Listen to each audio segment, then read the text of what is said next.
my name is Meryle Holland from Tuliptoppers, and this is just a short video. I'm going to show you how to do a resist technique using distress inks, sort of coated paper and a stamp or a printed image. It's entirely up to you, and this is the effect that you get just using, in this case I've just printed an image onto some semi-gloss paper, but you could do it by using stamping onto an image as well. The choice is yours. I do have some of these sheets on my eBay site, but you can print your own. So that's what we're going to do using just a wax crayon and either some distress ink or the Big and Juicy. Okay, right. Now this is the bit. It's so complicated, not. Right, you just take your wax crayon and pick on any image that you want, the bits that you want to stand out. In other words, the bits that you want to stay uncoloured when you've done. So colour it in, but make sure, and I'll just give you a little tip here, don't just scribble over it. If you do it as if you're colouring in, because you know you really need it to be totally solid. So do that, and as you go through it, this is another little tip as well, just brush the odd bits of wax off, because if you don't, they'll melt into it and they'll make little spots. So again, this is just a butterfly one, so again I'm going to make sure that I'm covering it in. So you've got to make sure that it's done properly, but you just pick on any image, you just pick out the parts that you want highlighted, you know. So on that one, I'll just do this one as well on there.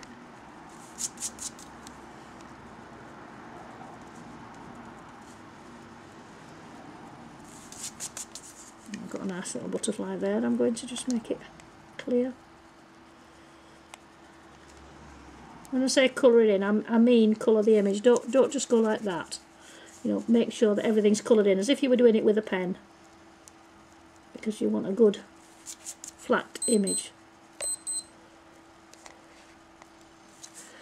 And then we'll just colour this one in as well, I think. You can see, it doesn't matter what colour pen or colour crayon. You can use a clear one, or you can use, as I'm just using, a coloured one. And they're just cheap, ordinary wax crayons from the supermarket or the pound shop. Don't be fooled into getting anything expensive. That's all that they are.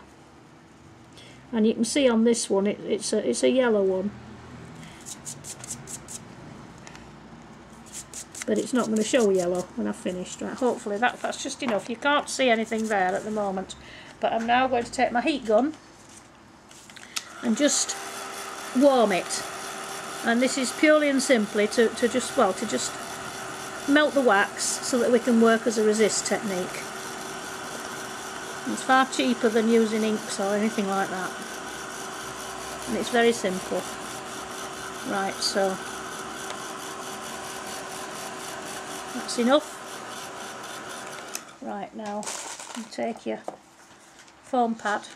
I'm using a Big and Juicy on this one, but I could just as easily have used the Ranger Distress Ink. In fact, what I'll do is I'll start a little bit with the Distress Ink, just to show you that you can use any of it, and then I'll move over onto the Big and Juicy. Unfortunately, they've stopped making the Big and Juices, but I knew this was happening, so I've got myself a big stash. So I do tend to use them for demonstrating, but if you have got them, don't get rid of them, keep them. Right, now that's just as simple as you can see, just gone over that now. And we now take the most important piece of equipment in the craft room, which is a toilet roll. If you're posh, you can use a kitchen roll, but so what, toilet rolls are cheap enough. Just take it, remember it's a coated paper, and then just rub. And the harder you rub it, the more. This is the reason that you melted the crayon, and the reason that you wipe the bits off, because if you just left the little bits on and melted them, there would have been little spots all over. However, if you want to make your own background, I'll show you that in just a second. Right, so you now can just trim this up and then obviously mat it and layer it onto whatever you want.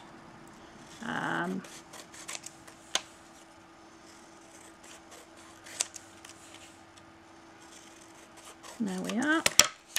Now if you just wanted to take, this is just an odd piece here.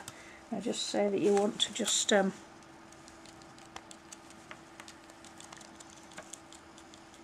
make some nice little backgrounds. Just do this. You can do it with different colours. On this one the colour may stay because we're putting shavings on. And this is a scruffy piece of paper, but it's just while I'm on this little bit I'm going to show you bits of paper. Don't get your bits of paper on. There you go. And now you could have bigger shavings, you could scribble it.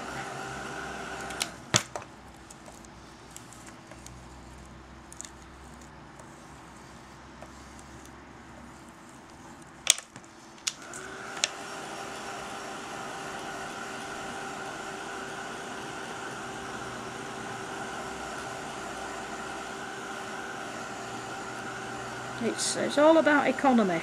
You don't stop crafting because you can't afford to buy expensive things. You look at a way to be able to do it differently.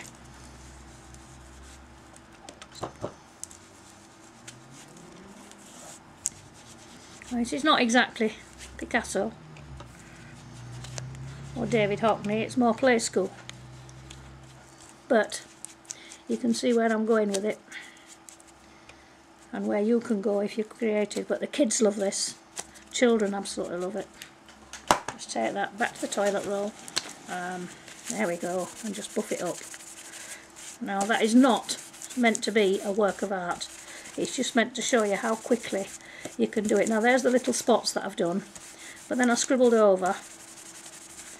But you can do bigger shavings, smaller shavings, you can just do what you want. So like I said, that is not meant to be a work of art. It's just showing you how you can take a piece of paper and turn it into your own background for basically pennies. So sorry it's messy, but there we go. That's what we set off to do, and that's just using the same principle. Okay, thank you very much, and have fun.